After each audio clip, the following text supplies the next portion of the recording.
नमस्कार दोस्तों, आप लोगों का एक बार फिर से स्वागत है हमारे चैनल पे। तो आज हम लोग पढ़ेंगे अट नहीं रही है, जिसको सूर्यकांत त्रिपाठी निराला जी ने लिखा है।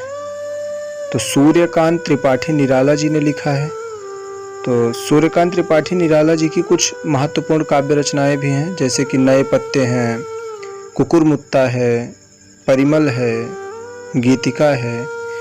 तो ये कुछ महत्वपूर्ण काव्य रचनाएं हैं सूर्यकांत त्रिपाठी निराला जी की।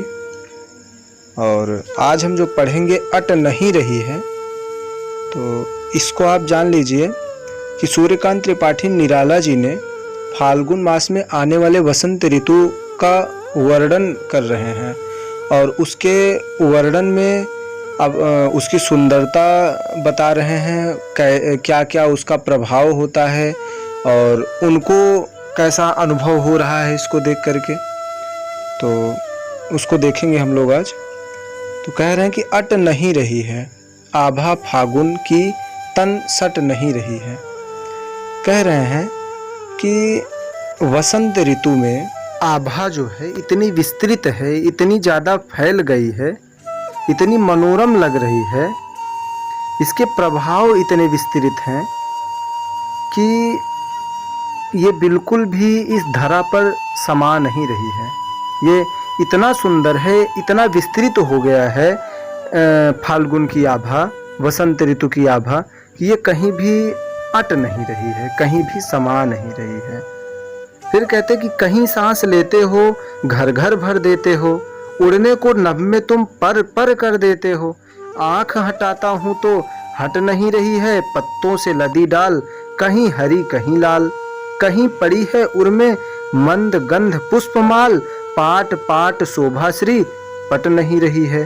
तो कह रहे हैं कि कहीं सांस लेते हो घर घर भर देते हो, तो कहीं पर भी तुम सांस लेते हो। जब वसंत ऋतु होता है तो सब वृक्ष नए नए पत्तों से लदे रहते हैं, और वृक्षों में लगे हुए पुष्प जब थोड़ी सी भी हवा चलती है तो इतना ज़्यादा सुगंधित होते हैं कि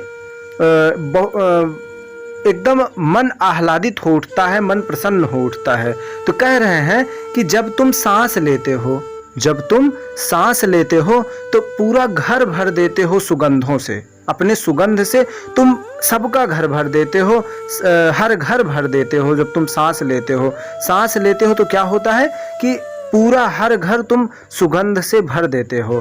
फिर कहते कि उड़ने को नभ में तुम पर पर कर देते हो, और जब तुम अपने पंख फैला करके नभ में अपने पंख फैला करके तुम नभ में उड़ने के लिए इच्छुक हो, हमें ऐसा लग रहा है। आँख हटाता हूँ तो हट नहीं रही है।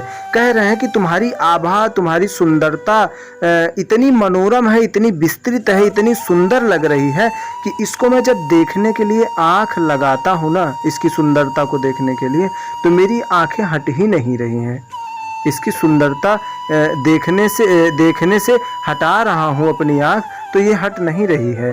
और कहते हैं कि पत्तों से लदी डाल, कहीं हरी कहीं लाल। जो वृक्ष हैं, वृक्षों पर जो नए नए पत्ते लगे हुए हैं, तो ये पत्ते कई किस्म के हैं।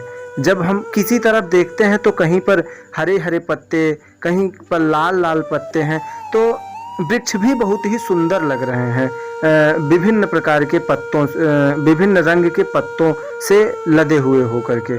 तो कह रहे हैं कि कहीं पड़ी है उर्मे मंद गंध पुष्पमाल। कहीं कहीं मैं देखता हूँ तो ऐसा लगता है कि वृक्षों के गले में मंद सुगंध वाली और सुंदर सुगंध वाली पुष्पों की माला पड़ी हुई है। और कहते कि पाट पाट शोभाश्री पट नहीं रही है। हर तरफ, जिस तरफ निगाह घुमाओ, इस वसंत ऋतु के प्रभाव से हर तरफ सुंदरता फैल गई है, हर तरफ सुगंध फैल गया है, और पूरी धरती मनोरम लग रही है। तो इसलिए इसकी आभा कहीं समा ही नहीं रही है, इसकी सुंदरता का कोई पारावार नहीं है।